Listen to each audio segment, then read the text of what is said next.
নমস্কার বন্ধুরা, সবাই কেমন আছেন? আশা করছি সবাই ভালোই আছেন। আবারও চলে এলাম একটি দুর্দান্ত রেসিপি নিয়ে। আজ রান্না করব কলমি শাক ভাজা বা ভাজি। রোজকার একঘেয়েমি এই কলমি শাক রান্নার থেকে একটু অন্যরকমভাবে এই কলমি শাকটা রান্না করব। আর এইভাবে একবার কলমি শাক রান্না করে খেয়ে দেখুন বন্ধুরা, মারাত্মক খেতে হয়। এই রেসিপিটা যদি একবার বানিয়ে খান তাহলে দেখবেন, আমি শিওর বাকি সমস্ত কলমি শাকের রেসিপি আপনারা ভুলে যাবেন, এতটা টেস্টি খেতে লাগে। তো চলুন বন্ধুরা শুরু করি তাহলে। তো এখানে আমি কলমি শাকটাকে বেছে খুব ভালো করে ধুয়ে নিয়েছি প্রথমে। এরপর দেখুন কলমি শাকটাকে ছুরি দিয়ে একটু বড় বড় রেখে রেখে সমস্ত কলমি শাকটাকে আমি কেটে নেব। ডাটা সমেত যে ডাটাটা আছে সেই ডাটাটা একটু বড় বড় করে রেখে কেটে নিতে হবে। তো কলমি শাকটা কিন্তু বাজার থেকে এনে খুব ভালো করে কিন্তু একবার ধুয়ে নিয়েছি, নাহলে শাকের মধ্যে বালি থাকে, তো সেটা থাকলে অসুবিধা হবে। তো সমস্ত কলমি শাকটা দেখুন আমি একটু বড় বড় রেখে রেখে কেটে নিয়েছি। তো এরপর আমি একটা বাটির মধ্যে তুলে নিচ্ছি। এবার এই শাকটা কিন্তু আরও 2 থেকে 3 বার জল পাল্টে পাল্টে খুব ভালো করে এটাকে ধুয়ে নিতে হবে, যাতে ভিতরে কোনো বালি থাকে কাদা না থেকে থাকে। তো দেখুন খুব ভালো করে আমি শাকটাকে ধুয়ে নিয়েছি 2 থেকে 3 বার জল পাল্টে পাল্টে। তো এরপর আমি রান্নাতে চলে যাব। তো গ্যাসের উপর একটা কড়াইতে সরষের তেল দিয়ে তেলটাকে গরম করে নিলাম প্রথমে। এবার তেলটা গরম হয়ে গেলে এখানে 1 মুঠো মতো কুচো যে চিংড়িটা হয় সেই চিংড়িটা দিয়ে দিয়েছি। চিংড়িটা খুব ভালো করে আমি লবণ আর হলুদটা মাখিয়ে নিয়েছি কিন্তু। এরপর চিংড়িটা দিয়ে নাড়াচাড়া করে মিনিট 2-3 মতো চিংড়িটাকে একটু ভেজে নেব। এই রেসিপিটা কিন্তু বন্ধুরা এইভাবে একবার এই কুচো চিংড়ি দিয়ে রান্না করে খেয়ে দেখুন, মারাত্মক খেতে হয়। আর এই রেসিপিটা কিন্তু একটু কুচো চিংড়ি দিয়ে কিন্তু খেতে ভালো লাগে, বেশি ভালো লাগবে। তো কুচো চিংড়িটা যদি আপনারা না পান সেক্ষেত্রে বড় চিংড়ি দিয়ে আপনারা ট্রাই করতে পারেন, সেটা দিয়েও খেতে ভালো লাগবে। তবে চেষ্টা করবেন কুচো চিংড়ি দিয়ে করার জন্য। এরপর চিংড়ি মাছটা আমি ভেজে তুলে নিয়েছি। এরপর কড়াইতে আবার আমি সরষের তেল দিয়ে দিলাম। এবার তেলটা গরম করে নিয়েছি। এবার আমি কেটে রাখা বেগুন আর আলুটা দিয়েও ভেজে নেব। এখানে একটা বড় সাইজের বেগুন নিয়েছি আর দুটো মাঝারি সাইজের আলুকে এইভাবে ডুমো ডুমো করে চৌকো করে বেগুনের আলুটাকে কেটে নিয়েছি। এবার আলু আর বেগুনটা দিয়ে নাড়াচাড়া করে বেশ একটু হালকা লালচে রং ধরা পর্যন্ত একটু ভেজে নেব। তো বেগুন আলু ভাজতে ভাজতে আমি এই সময় সামান্য পরিমাণ একটু লবণ আর সামান্য একটু হলুদ দিয়ে দিচ্ছি।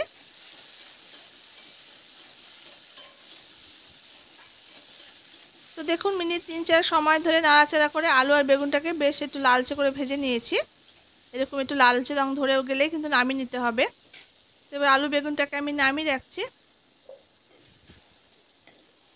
তো বন্ধুরা আমরা তো কলমি শাক নর্মালি ভাজা করে খেয়ে থাকি। তো সেই ভাজাটা না করে এইভাবে যদি একটু অন্যরকম করে একটু ট্রাই করা যায় তাহলে কিন্তু খেতে বেশ ভালোই লাগে। রোজকার যে একঘেয়েমি শাক ভাজা তার থেকে কিন্তু একটু অন্যরকম টেস্টও হয়, আর মুখের স্বাদটাও কিন্তু বদলায়, আর খেতেও ভালো লাগে। তো আলু আর বেগুনটা নামিয়ে রেখেছি। আবার আমি কড়াইতে সামান্য একটু সরষের তেল দিয়ে দিয়েছি। এবার তেলটা গরম হয়ে গেছে। এখানে আমি হাফ টিস্পুন কালো জিরে ফোড়ন দিয়ে দিলাম। আর এখানে 5 থেকে 6টা রসুনকে থেতো করে এই তেলের মধ্যে দিয়ে দিয়েছি। আর এখানে 5 থেকে 6টা চেরা কাঁচা লঙ্কা দিয়ে দিয়েছি। রসুনটা তেলের মধ্যে দিয়ে একটু 2 মিনিট মতো নাড়াচাড়া করে ভেজে নেব। রসুনটা যেন পুড়ে না যায়, একটু হালকা একটু নাড়াচাড়া করে ভেজে নিলেই হবে।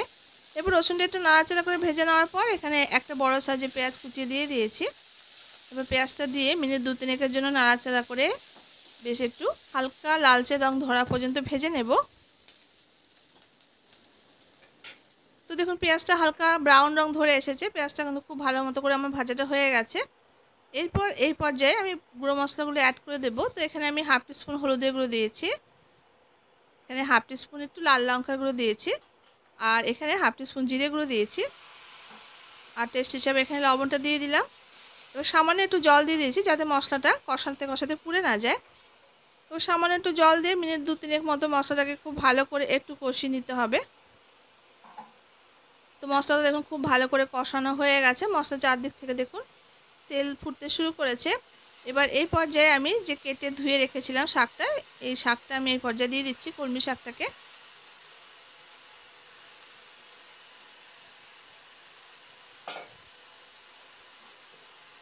সমস্ত শাকটা আমি দিয়ে দিলাম। এরপর আমি কিন্তু নাড়াচাড়া করব না, এইরকম অবস্থা একটা ঢাকা দিয়ে রেখে দেবো। এই অবস্থা রেখে দিলে কিন্তু শাকটা কিন্তু নরম হয়ে যাবে। তো মিনিট 2 পর আমি ঢাকাটা খুলে নিয়েছি। এবার দেখুন শাকটা কিন্তু অনেকটা নরম হয়ে গেছে। এবার খুব ভালো করে নাড়াচাড়া করে মশলার সঙ্গে শাকটাকে একটু মিশিয়ে নেব। আর এক্সট্রা কিন্তু কোনো জল দেওয়ার প্রয়োজন নেই, শাক থেকে যে জলটা বেরোবে সেই জলে কিন্তু শাকটা কিন্তু খুব সুন্দর করে সেদ্ধ হয়ে যাবে। তো দেখুন কতটা পরিমাণ জল বেরিয়েছে শাক, আমি কিন্তু এখানে আর কোনো এক্সট্রা জল দেইনি। এরপর এই পর্যায়ে ভেজে রাখা আলু আর বেগুনটাকে দিয়ে দিয়েছি। আর ভেজে রাখা চিংড়িটাও দিয়ে দিয়েছি। এবার নাড়াচাড়া করে সবগুলো খুব ভালো করে এটাকে মিশিয়ে নেব। শাক থেকে যে জলটা বেরিয়েছে সেই জলে কিন্তু আলু বেগুন শাক খুব সুন্দর করে সুসিদ্ধ হয়ে যাবে, আর এক্সট্রা কোনো জল আমি কিন্তু এখানে দিচ্ছি না। তো এবার একটু খুব ভালো করে সমস্ত নাড়াচাড়া করে নিয়েছি, দেখুন কতটা পরিমাণ জল বেরিয়ে আসছে। এরপর ঢাকা দিয়ে মিনিট 6-7 সময় ধরে লো ফ্লেম করে একদম এটাকে রান্না করে নেব। তো মিনিট 7 হয়ে গেছে, এবার আমি ঢাকাটাকে একটু খুলে দেখে নেব। দেখুন শাকের মধ্যে কিন্তু এখন একটু একটু জল জল মতো আছে, আর আলুটা কিন্তু খুব সুন্দর সুসিদ্ধ হয়ে গেছে। আমি আপনাদেরকে একটা দেখে দিচ্ছি, দেখুন আলুটা খুব সুন্দর সেদ্ধ হয়ে গেছে, আর শাক যেহেতু নরম আর বেগুন সে তো সেদ্ধ হয়ে যাবে। এবার মাখা মাখা ব্যাপারটা আনার জন্য হাতা দিয়ে এইভাবে করে 2-4টা আলুকে একটু ভেঙে ভেঙে দিতে পারেন। এতে কিন্তু শাকের মধ্যে যে একটা মাখো মাখো ব্যাপারটা সেটা চলে আসবে। ঠিক যেমন আমরা ঘন্ট টন্ট রান্না করে থাকি যে একটা মাখো মাখো ব্যাপারটা থাকে, সেই ব্যাপারটা যদি আনতে হয় তাহলে একটু আলু 2-4টে ভেঙে দিলে মাখা মাখা ব্যাপারটা চলে আসবে। এরপর এখানে সামান্য পরিমাণ একটু চিনি অ্যাড করছি, তাহলে কিন্তু একটু ভালো লাগবে চিনিটা দিলে। চিনিটা দিয়ে আরও কয়েক মিনিট সময় ধরে হাই ফ্লেমে এটাকে রান্না করে নেব। দেখুন শাকটা কিন্তু একদম তৈরি হয়ে গেছে, আর মাখো মাখো মতো ব্যাপারটা চলে এসেছে। রান্নাটা কিন্তু আমার একদম শেষ পর্যায়ে। এরপর আমি এটাকে একটা বাটিতে সার্ভ করে নিয়ে দেখাচ্ছি। তো দেখুন বন্ধুরা, এই কুচো চিংড়ি দিয়ে কলমি শাকের এই ঘন্টটা কতটা সুন্দর আর লোভনীয় দেখতে হয়েছে, বেশ কালারফুল দেখতে লাগছে, খেতেও কিন্তু ভীষণই সুস্বাদু। গরম ভাত দিয়ে এটা মেখে খেতে কিন্তু দারুণ লাগে। এই একটি পদ হলে কিন্তু আর কোনো তরকারির প্রয়োজন পড়বে না, এতটা টেস্টি খেতে লাগে। তো আশা করছি রেসিপিটি ভালো লেগেছে। ভালো লাগলে এইভাবে একবার ট্রাই করে দেখবেন, আর আপনাদের কাছে খেতে কেমন লাগলো তা কমেন্ট বক্সে অবশ্যই জানাবেন। যদি রেসিপি ভালো লাগে তাহলে লাইক শেয়ার করতে ভুলবেন না যেন। আর যারা নতুন দেখছেন চ্যানেলটিকে, ভালো লাগলে অবশ্যই চ্যানেলটিকে সাবস্ক্রাইব করে সাথে থাকবেন। দেখা হচ্ছে পরবর্তী রেসিপির সাথে, ততক্ষণের জন্য আপনারা সবাই খুব ভালো থাকবেন, সুস্থ থাকবেন। ধন্যবাদ।